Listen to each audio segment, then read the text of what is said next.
Leaders are bringing awareness to homelessness in our communities while remembering those who died this past year without a place to call home. As of January, North Carolina had nearly 9,300 people experiencing homelessness on any given day. That's according to the U.S. Department of Housing and Urban Development. Of that total, 9% were family households, 9% were veterans, 5% were unaccompanied young adults, and 14% were people experiencing chronic homelessness. In Gaston County, officials say roughly 130 people sleep outside each night, and more than double that are in shelters. The city of Gastonia holding a memorial service today to remember the lives lost in 2021 due to homelessness. Civic leaders and community partners gathered to remember the people who have passed away while being homeless. The moment of silence and service will raise awareness, but organizers say they need action.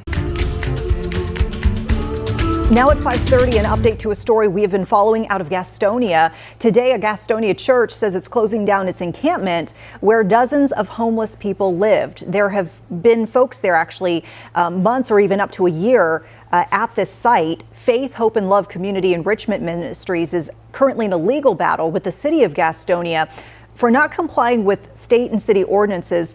WCNC Charlotte's Jesse Pierre is joining us live from Gastonia. Jesse, can you tell us, has everyone left this encampment at this point? Well, when we got here this morning, I saw folks, packing their things and leave the property. And some people I spoke to say, this encampment was like a home to them and they are sad to leave. Now, Faith, Hope and Love Community Enrichment Ministries tells me they were between a rock and a hard place as they continue to face fines from the city. And with the lawsuit, closing the encampment was the only thing they felt they could do. Dozens of people living in tents on Faith, Hope and Love Ministries campus told to vacate Monday. We're going to feed them. We're still going to let them take showers. We're still going to let them get their mail here and everything, but they won't be able to stay here now, and that's the saddening part. The ministry is currently being sued by the city of Gastonia and facing over $100,000 in fines for violating city and zoning ordinances by having these trailers on the lot, for example, without the proper permits. Their church says the city is making it hard for them to serve the homeless. They complain about the trash and they come and they look and they want to give us citations or whatever about trash and things of this nature. Adrian Miller with the city of Gastonia says the encampment is an unsafe environment for those who live there. I guess over the past months it's been pretty busy out here. It looks like the tents have been removed and all that kind of stuff. Can you tell me about it? Yeah, we were told we had to leave the property and remove the tents, so that's what we did, and now we're just kind of bouncing from place to place, a lot of us. Did they tell us why we were moving the tents? The city made them do it. I don't know why exactly, but I know the city was the big part of it. What do you think about that? How's it done? I mean, has it made things better? No, and I don't think it will make things better. The people that were here actually felt home here. Like this was a place we could come to and feel safe and not have to worry what was going to happen to us in the middle of the night and things like that. And now they're all out there on their own trying to make it, and this place was just home to us, to a lot of us. I actually tried to interview a number of the different city folk with working with the city. Mm-hmm. And one of the responses was to me that we have made a bad situation worse. And you know what? I've even seen people that come in that weren't, didn't look like they were needing. Now, forgive me for my judgment of look, but he don't care if you come in a Mercedes. If you're hungry, he's gonna feed you. Civic leaders and community partners gathered to remember the people who have passed away while being homeless. The moment of silence and service will raise awareness, but organizers say they need action. So this organization is beneficial for you? Yes, sir. It's been very detrimental. It's been keeping me alive. I thank the Lord for people out here that, whether I see them or not, for their prayers and what they do, whether they're physically here or not. Amen. And I mean that. I was blessed that they got this right here.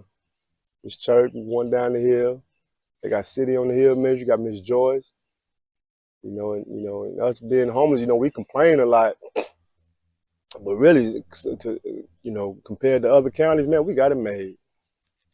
We got it made. You got people that bring tents, food each and every single day. They give you clothes. and other stuff like that each and every single day. You know, other counties, they don't do that. Civic leaders and community partners gathered to remember the people who have passed away while being homeless. The moment of silence and service will raise awareness, but organizers say they need action. Pastor Moses, he last got me out of my tent and into a place I can feel more safe without getting my money and my cigarettes or whatever's stolen from me. And I miss it a lot out here. I miss the security and the safety of being here and knowing that if I had a seizure, because mine get pretty bad, there'd be somebody to help. So it's rough, but I commend Pastor Moses and you guys for everything y'all did out here. I loved it. Hopefully we can get it started again. Civic leaders and community partners gathered to remember the people who have passed away while being homeless. The moment of silence and service will raise awareness, but organizers say they need action. Love us gently. Don't give us money. Don't co-sign our bullshit. But also don't be so harsh and unforgiving. We have to forgive ourselves, but you have to forgive us too. Civic leaders and community partners gathered to remember the people who have passed away while being homeless. The moment of silence and service will raise awareness, but organizers say they need action.